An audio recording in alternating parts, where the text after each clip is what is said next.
बिस्मिल्लाहिर्रहमानिर्रहीम। शादाब स्पीक्स के साथ मैं हूं शादाब हाज़िर। दोस्तों, पिछले 2-3 दिन से आपके साथ बाकायदा गपशप नहीं हो सकी अपने वीलॉग के सिलसिले में, क्योंकि वो बैरिस्टर एतजाज़ अहसन साहब का इंटरव्यू था। फिर ताकि मैंने कहा वो आपसे पहले उनकी बातें डायरेक्ट आप तक पहुंच जाएं, फिर उसके बाद मैं उसके ऊपर अपना तबसरा भी करूंगा, गपशप भी करूंगा कि ऑन दी रिकॉर्ड और ऑफ दी रिकॉर्ड क्या क्या चीज़ें सामने आई। इसके अलावा दूसरा अहम इशू वो भी आपने देखा होगा कि सदर लाहौर प्रेस क्लब अब आज़म चौधरी साहब का था, और आज़म साहब का जो मामला हुआ, जो उनको ऑफ स्क्रीन किया गया, इसके ऊपर भी मैं आपसे आज बात करूंगा। तो पहले बात करते हैं बैरिस्टर एतजाज़ अहसन साहब। सीनियर सियासतदान हैं, आइनी माहिर हैं, फिर काफ़ी पोर्टफोलियोज उन्होंने इंजॉय किए, तो उनसे मुलाकात हुई। और बल्कि मैं तो उनका शुक्रगुजार हूँ कि उन्होंने स्पेशली कहा कि आपके यूट्यूब के लिए जो है वो मैं इंटरव्यू देना चाहता हूँ। तो ये उनका बड़ापन है कि ज़ाहिर है मेरे तो इतने व्यूज़ भी नहीं थे, इतने व्यूअर्स भी नहीं थे, और इतने सब्सक्राइबर्स भी नहीं थे। और इस सिचुएशन के अंदर जब आपको कोई इस लेवल का बंदा बुला के कहे कि भाई इंटरव्यू करो मेरा, तो मुझे काफ़ी उसका फ़ायदा भी हुआ। बहरहाल काफ़ी उनके साथ मज़ेदार गपशप हुई एतजाज़ अहसन साहब के साथ। अच्छा, अब कुछ बातें जो चौधरी साहब से हुई, जो अब मैं इस पर, जैसे मिलिट्री कोर्स के हवाले से मैंने पूछा, मैं कहा सर आपको मिलिट्री कोर्स पे क्या एतराज है? मिलिट्री कोर्स तो हमारे वो 1952 आर्मी एक्ट के तहत उसमें उसकी गुंजाइश मौजूद है। तो अच्छा, फिर उन्होंने एक लॉजिक दी, उन्होंने कहा जी कोर कमांडर्स ने अपना ब्रेन दे दिया कि वो सबूत मौजूद है 9 मई के। फिर उन्होंने कहा फॉर्मेशन कमांडर्स की मीटिंग हुई, उसमें भी तमाम जो ऑफिसर्स मौजूद थे उनके भी जहन में ये बात बन गई। तो ये बात पक्की हो गई कि जब ऊपर लेवल पे बैठ के लोग फैसला कर चुके हैं कि भाई हमारे पास 9 मई के लोग हैं, उनका एविडेंस है, तो फिर क्या वजह है कि कोई नीचे वाला जो उनका स्टाफ है या दीगर जो लोग हैं, जो ऑफिसर्स हैं दीगर, वो कैसे उनकी बात से यहाँ वहाँ होंगे? तो जो सबकी बात मुझे समझ आई, लेकिन जो सबसे मैंने एक और सवाल भी किया। मैंने उन्हें कहा कि सर आप बजा फरमा रहे हैं, बिल्कुल जाहिर है ऊपर लेवल पे जब एक जर्नल्स जो हैं वो कहेंगे कि भाई एविडेंस हैं, तो नीचे लोग तो जाहिर है फिर वो मान ले कि भाई वो अपना माइंड अप्लाई नहीं करेंगे आपकी बात अगर मान लें। तो दूसरी तरफ आप ये देखें कि फिर ऐसे लोगों के खिलाफ पास हम 9 मई के वाकयात क्यों लेके जाएं, जब हमें पता है कि जो पार्लियामेंट है, पार्लियामेंट एक तो मंजूरी दे चुकी है कि जी ठीक है मिलिट्री कोर्ट्स बनाएं। दूसरा, पार्लियामेंट की तकारीर आपने सुनी होंगी, वो अदालतों पर एतमाद नहीं कर रहे। पार्लियामेंट में जो सख्त जुबान जुडिशरी के बारे में इस्तेमाल की गई वो इससे पहले नहीं की गई, और फिर सुप्रीम कोर्ट से रिलीफ भी मिलते रहे। इमरान नवाज शरीफ साहब की जब केस था, मामला जब चल रहा था, तो आपको याद होगा कि उसके ऊपर जस्टिस इजाजुल अहसन साहब को मॉनिटरिंग जज बनाया गया था। तो मैंने ये बात कही कि भाई जब वो सुप्रीम कोर्ट अपना माइंड दे दे कि भाई ये मुलजिम है, तो फिर एक मजिस्ट्रेट साहब जो हैं, हम अगर एज्यूम कर लें जैसे हम आर्मी की बात एज्यूम करते हैं कि भाई जब जनरल्स कह रहे हैं तो फिर बाकी के लोग भी मानेंगे, तो हम इसको भी एज्यूम कर लें कि जब सुप्रीम कोर्ट कह रही है कि ये बेगुनाह है या ये ऐसे, अब जाओ भाई नवाज शरीफ की तो करो, मैं मॉनिटरिंग कर रहा हूं, तो जाहिर है फिर वो कंफर्ट लेवल नहीं रहता। फिर इतना बड़ा वाकया हुआ, सान्या हुआ, मैं तो कहूँगा 9 मई का जो सान्या था, कि इसको पाकिस्तान की तारीख में ना पहले कभी हुआ, और अल्लाह ना करे आगे भी कभी ऐसा हो।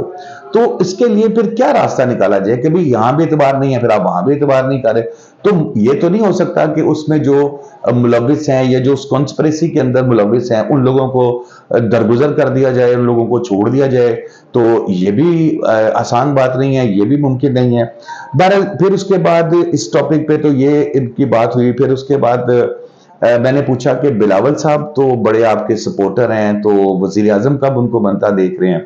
तो बड़ा दिलचस्प जवाब दिया उन्होंने, कहा कि भाई बिलावल साहब को तो मैं बहुत नियर फ्यूचर में, यानी कि अब इलेक्शन जो आ रहे हैं इसके बाद वजीर आजम बनता देख रहा हूँ। लेकिन साथ ही उन्होंने वो कर दिया कि भी मियां नवाज शरीफ साहब के साथ भी दुबई में बात हुई, अब मियां साहब भी इंटरेस्टेड हैं वजीर आजम बनने के लिए। और तीसरी पॉइंट, मौलाना फजलुर रहमान साहब की नाराजगी का इजहार, जो दुबई में उनको इन्वाइट नहीं किया गया, सऊदी अरब में उनको इनवाइट नहीं किया गया, तो वो भी ज़ाहिर है मौलाना भी नाराज थे। तो उन्होंने कहा कि भाई ये तो अभी मियां नवाज शरीफ साहब और बिलावल साहब के दरमियान में एक मामला जो है वो चल रहा है। जैसे मैंने आपको इससे पहले वीलॉग में कहा था कि 50-50 जो है ना, वो है कि जी 2.5 साल आप कर लो, 2.5 साल, ये भी एक तजवीज़ हुई थी।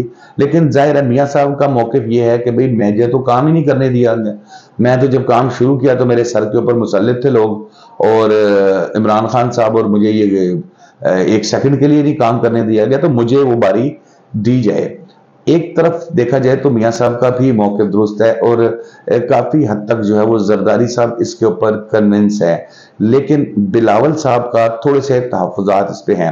अब हम बात करते हैं मौलाना की। तो बड़ा मज़ा आया कि एतजाज़ साहब ने दुआ दी।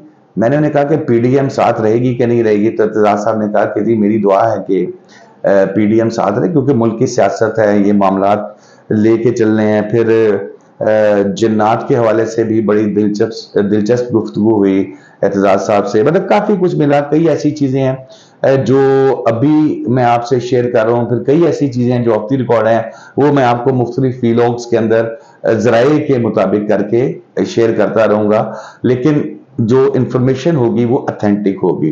और फिर अब एक बात हो रही है कि जो निगरान वज़ीर आज़म कौन होगा।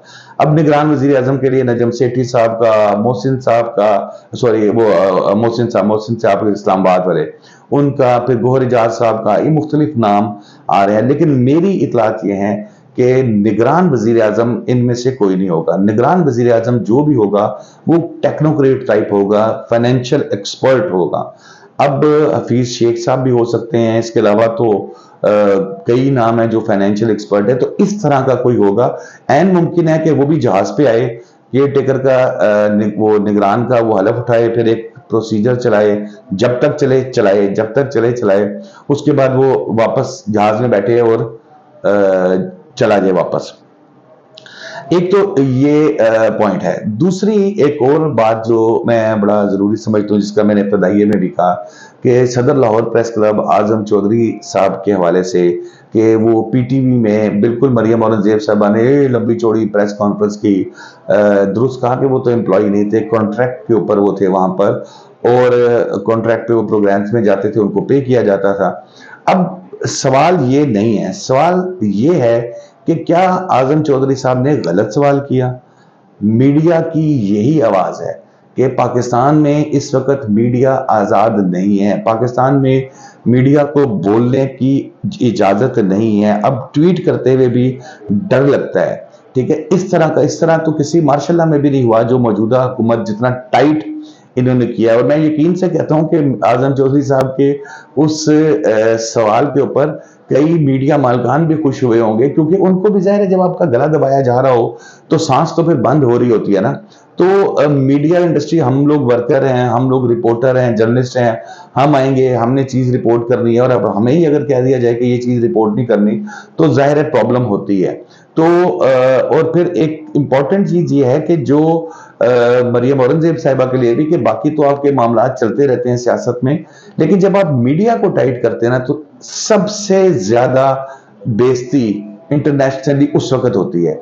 बात की जाती है इंटरनेशनल यूनियन ऑफ जर्नलिस्ट, उसमें भी होती है, मतलब बात की जाती है कि यार पाकिस्तान में मीडिया जो है वो आजाद नहीं है। मीडिया को आजाद छोड़ना चाहिए, बाकी आप जो चीज कर रहे हैं वो आप करते रहिए। और मीडिया को भी ये चीज बिल्कुल हमें अपने जेहन में रखनी चाहिए कि एंटी स्टेट कोई ऐसा काम ना करें, क्योंकि हमारे लिए, मैं जाती तौर पर समझता हूं कि सबसे पहले पाकिस्तान है।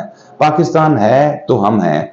अल्लाह ना करे, खुदा ना खास्ता, मेरे मुंह में खाक, अगर पाकिस्तान को कोई नुकसान पहुंचता है तो सबसे ज्यादा मुतासिर हम होंगे, क्योंकि ना तो हमारे बाहर के वीजे लगे हुए हैं, ना हमारा कोई डोमिनिका का वीजा लगा है, ना हमारा किसी अमेरिका का वीजा लगा है, ना हमारा यूके का वीजा लगा है कि हम उठें और वहां चले जाएं और वहां जाके फरार हो जाएं।